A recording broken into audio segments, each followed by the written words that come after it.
आज की कहानी है बुद्धिमान की परीक्षा। बहुत समय पूर्व जब गुरुकुल शिक्षा की प्रणाली होती थी, तब हर बालक को अपने जीवन के 25 वर्ष गुरुकुल में बिताना पड़ता था। उस समय एक प्रचंड पंडित राधे गुप्त हुआ करते थे, जिनका गुरुकुल बहुत प्रसिद्ध था, जहाँ दूर दूर के राज्य के शिष्य शिक्षा प्राप्त करने आया करते थे। बात उन दिनों की है जब राधे गुप्त की उम्र ढलने लगी थी और उसकी पत्नी का देहांत हो चुका था। घर में विवाह योग्य एक कन्या थी। राधे गुप्त को हर समय उसकी चिंता सताती रहती थी।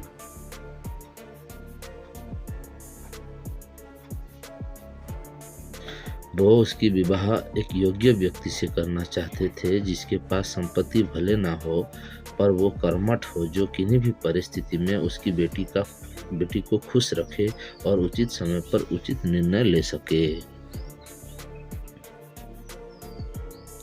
एक दिन उनके मस्तिष्क में एक ख्याल आया और उन्होंने इस परेशानी का हल सोचा कि क्यों ना वो अपने खुद के शिष्यों में से ही योग्य वर की तलाश करे।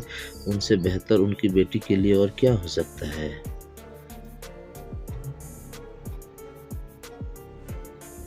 इस कार्य के लिए उन्होंने बुद्धिमान की परीक्षा लेने का निर्णय लिया और सभी शिष्य को एकत्र किया।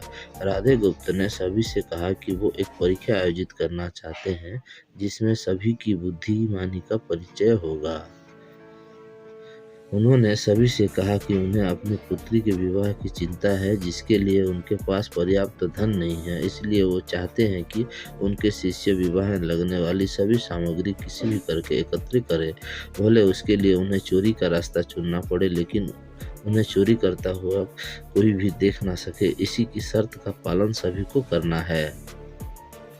अगले दिन से सभी शिष्य कार्य में जुट गए। रोजाना कोई न कोई तरह तरह की वस्तुएं चुरा कर लाता और राधा गुप्त को दे देता।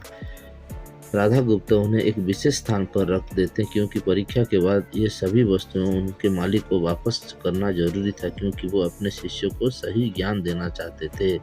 सभी शिष्य अपने अपने दिमाग से कार्य कर रहे थे, लेकिन इनमें से एक चुपचाप गुरुकुल में बैठा हुआ था, जिसका नाम रामास्वामी था। वो राधा गुप्त का सबसे करीबी और होनहार छात्र था। उसे ऐसा बैठे देख राधा गुप्त ने इसका कारण पूछा।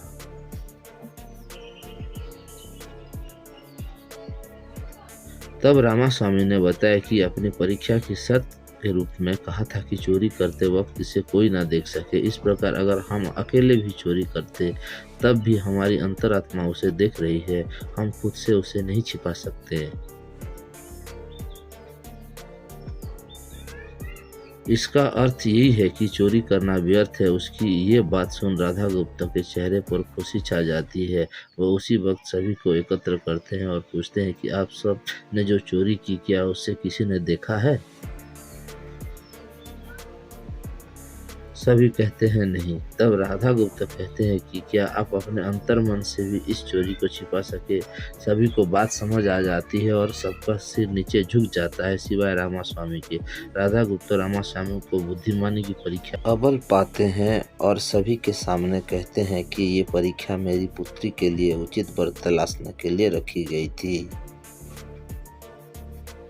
इस प्रकार मैं रामास्वामी का विवाह अपनी पुत्री के साथ तय करता हूँ। सभी खुशी से झूम उठते हैं। साथ ही चुराई हुई हर वस्तु को उनके मालिक को सौंप विनम्रता से सभी से क्षमा मांगते हैं।